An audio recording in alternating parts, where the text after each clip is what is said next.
So this is the way we installed the cameras and the FCA Jailbreaker.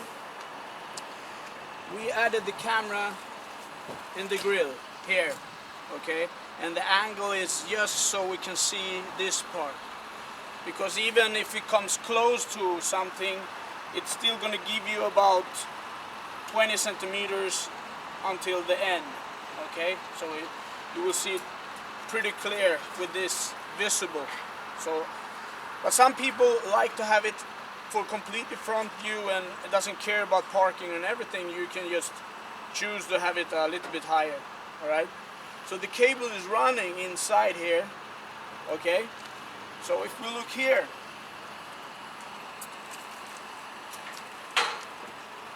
we actually removed these torques.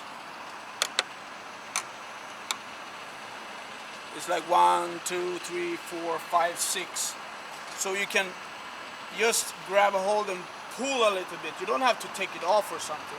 It's just to get the cable between the plastic and the grill here, okay? So the cable is coming up here. Here is the power supply, all right? So that was the easiest way and the neatest way for us to install the camera on this 500X.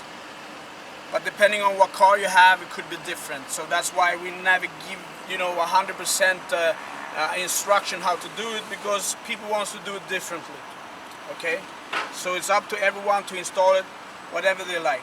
If you don't know anything about electronics, please don't even think about installing it, because you can probably do more damage than anything good, all right? So here's the fuse box, and there is a screw down here that you have to turn, push and turn, and then you can lift up this one. And here you have the fuses. Since the camera doesn't have a fuse, you need to connect it on a fuse in the fuse box, and you're going to choose the one that has the lowest amps. We do it to the cigarette lighter. That's what we use as our 12 volts ignition. All right. So you can remove this, and then we solder the cable into that here. And then the video feed is so easy to make, because inside here there is through the wall is a rubber cover that you can just put a hole through and get it to the inside of the car. It's really easy. You're gonna find it directly under, and then you go in. All right, now it's time to disassemble the navigation to get the cables connected. So you have to remove this part, and it's just with clips, so you just have to pull. All right, there is one cable on the back side. I just let it hang like this. Then you have two screws here that you have to remove.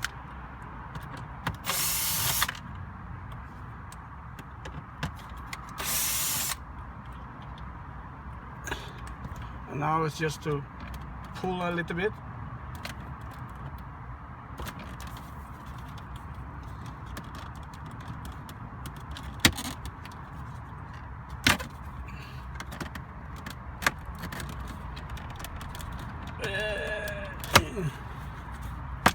There you go. And then we have additional 4 screws around.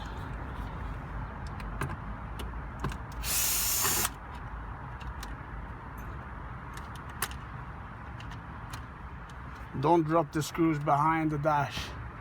It's a hell. Believe me.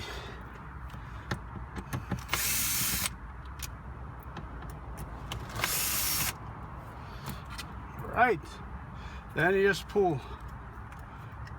And now we're gonna disconnect. This is the radio, FM antenna.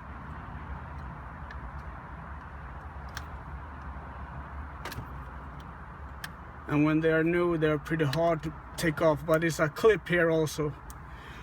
And then this is the DAB antenna, and some of you won't have DAB, okay? And then the GPS. And here we have the USB, And now for the head connector, you have to push in, okay, push in and open. There you go. So now it's time to install the FCA Jailbreaker cable. And as you see, it's I'm gonna make a video that we call the FCA Jailbreaker breakdown, and I'm gonna explain everything there. But it looks like OEM, and it has 2 video inputs. You can have 3 video inputs if you don't have a reverse cam, but I guess that most of the cars with a 6.5 navigation has the reverse cam from factory. So now we can choose to have the front cam, or if you don't want front cam, you can add another video source. All right, and then we have the extra video input that we're gonna call, yeah, I don't really know what we're gonna call it, but something like extra video input. All right, so then you have the audio. This is AUX audio. It's the same as the 3.5 millimeters headphone AUX input. That's the sound we're gonna use. And then we just connect this and put everything together. You know, it's nothing more than this. The rest is software. Then the cleanest 12 voltage we found for external source, whatever you would like to install, if it's the media player, you name it, okay?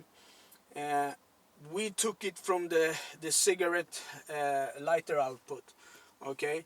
That's the cleanest 12 volts we found, and the good thing is about it is that it only gives 12 volts in ACC and run, of course. Some cars has always the 12 volts on, so it's a battery, but this is ignition. So that is a very good spot to take it. And we have around the cables behind here is really easy to get, and we pull this out. All right, so we are pressing with our fingers on the back side, so the cigarette lighter comes out, and then you have the connection there, and then you put it back. Then wherever you choose to have your external, if you want an external like a media player or whatever, you can choose to put it whatever, if there's a glove compartment or whatever. But in this case we use it for having a baby cam, so I'm going to show you how we run the cable for the baby cam. Alright, so what we did here to get an easy access to the rest of the unit was that we loosened this in its torque screws here, and then remove everything. Then you have a free space. Then we remove this plastic and this plastic. So there is a cable running here all the way under this. It's really easy actually. And then we just tucked it in under the plastic cover and did the same thing here. We removed the plastic here, and then tucked the cable around all the way inside. And I don't know if we can give you a view here, but the cable is coming up here, and here's the camera that shows the space in the back. But you know, if you want a real baby cam, if you have a baby chair in here, you can set it like, I would like also maybe set it close to here on the plastic, because it's easier to mount. But you know, it's your imagination how to install it. All right, this car is equipped with a rev cam, so it already has a rev cam here. And depending on how good you are and how much time you want to spend, of course, if you don't have a rev cam, this is for people who doesn't have a rev cam, you can bring the cable under the roof and getting out here, going here, but it's a hell of work. You have to spend a serious time, you know, a lot of hours to fix that. So I would recommend people for a rev cam to actually either drill it here or mount it lower a little bit, okay? It depends on, you can see it's quite a lot of space behind, okay? So I would mount it, drill it, and you will have special drills in the kit that you just drill, and then you can put in the camera. So everything is already done. It's not like you have to invent the wheel again. All right. So that's it. But the thing is that, as I said, this is the 500. The other 500s or any other of the cars that has the 6.5 navigation maybe has some different connection spots or whatever. If someone of you are doing installation on a car that we have not done, please give us a video, because it's always good to have people seeing what we are doing, but on other cars. Like the Jeep Renegade, for example. We don't have a Jeep Renegade yet. We actually bought this car just to install it, like we did on the Rams. We always buy a car and then we develop on the car and then we sell it. So we'll see if we get hold of a Renegade and an Alfa Romeo Giuletta or something. I would also like to see one of those. Thank you for watching.